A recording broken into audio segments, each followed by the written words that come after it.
আমি বলবো যে বাংলাদেশের এখন সবাই যা ইচ্ছা তা লিখতে পারে। বাংলাদেশের কোনো সাংবাদিক এর চেয়ে বেশি ফ্রিডম এনজয় করেছেন কিনা আমার সন্দেহ। তারা কি করেছে, এই ডিজিটাল সিকিউরিটি অ্যাক্ট করে পুরো বাংলাদেশকে মুখটা বন্ধ করতে চেয়েছে। খুবই আনন্দিত যে আমার যারা কলিগ কাদের গনি ভাই, ওবায়দুল হক, ওবায়দুল শাহিন ভাই, তারপরে এইখানে যারা আছেন সবাই মুখ খুলে তাদের কথাগুলো বলেছেন। অবশ্যই তাদের অনেক চাওয়া, অনেক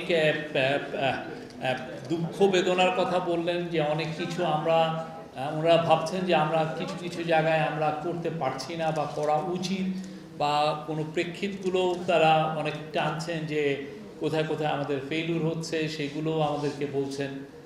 আমি একটা জিনিস বলি, সেটা হচ্ছে যে আমরা মনে করি সোফার এই অগাস্ট 8 তারিখে যখন ইন্টারিম গভর্নমেন্ট ক্ষমতা নিয়েছে, এরপরে বাংলাদেশে এর চেয়ে ফ্রিডম অফ স্পিচের সময় আসে নাই। বাংলাদেশে ইতিহাসে এর চেয়ে বাংলাদেশের কোনো সাংবাদিক এর চেয়ে বেশি ফ্রিডম এনজয় করেছেন কিনা আমার সন্দেহ।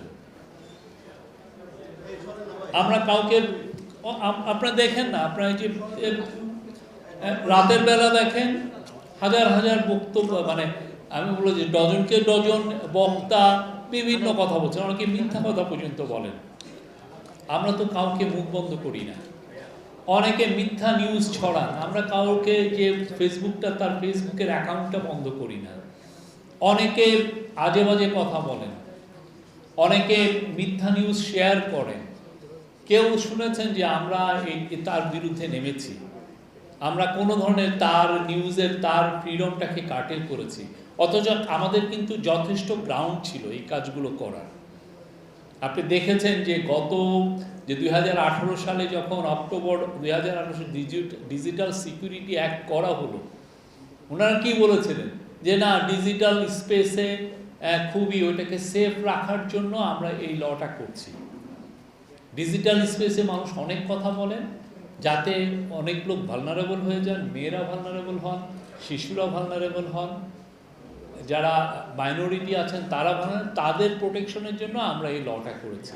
কিন্তু তারা কি করেছে, এই ডিজিটাল সিকিউরিটি অ্যাক্ট করে পুরো বাংলাদেশকে মুখটা বন্ধ করতে চেয়েছে। আমরা কি করেছি, আমরা সেই লটাকে স্ক্র্যাপ করেছি, আমরা নতুন একটা ল করছি, এবং আপনারা নিশ্চিত থাকেন এতে আপনার রাইটসটা প্রোটেক্টেড থাকবে। শাইনি চুলে এখন হবে সব হেয়ারস্টাইল। সিল্কোর দ্বিগুণ শাইনি চুল প্রতিদিন।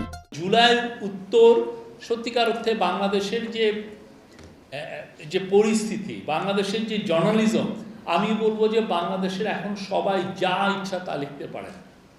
আমরা সবার রাইটসটাকে প্রোটেক্ট করছি। দু একটা ঘটনা ঘটছে, কিন্তু এই ঘটনাগুলো সত্যিকার অর্থে এটার পিছনে গভর্নমেন্ট এখানে কোনো অনুঘটক না। গভর্নমেন্ট এখানে কাউকে বলছে না এই তুমি একে ফায়ার করো, গভর্নমেন্ট বলছে না যে ওকে তুমি রিপ্লেস করে একে নাও, একজন সাংবাদিককে না ওই লোকটা দোষ ছিল ওকে সরিয়ে একে নাও।